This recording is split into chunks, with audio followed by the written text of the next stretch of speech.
Strategic bomber diplomacy.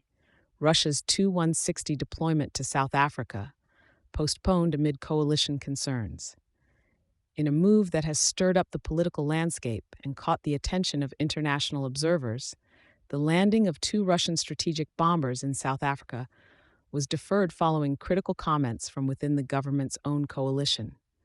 The South African National Defense Force issued an understated communication on the matter, citing the delay of the Tupolev Tu-160 jets, which had been anticipated at Air Force Base Waterkloof on October 29th. The postponement dismantles, for now, a display of defense cooperation intended to reaffirm the diplomatic bonds between Russia and South Africa. The strategized visit, coming against a backdrop of global realignments, represented a follow-through on intentions disclosed by Russian news agency TASS, stating an agreement between the two nations to reinforce military collaboration. Despite the avowed aim to cement ties with Russia, South Africa's coalition government structure expressed unease, with the Democratic Alliance, the coalition's second-largest party, openly questioning the country's impartiality in worldwide affairs.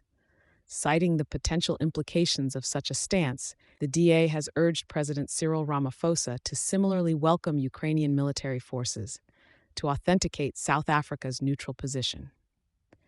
The touch-and-go plans with Russian defense not only exposed fissures within the coalition government, but also alerted Western investors and governments.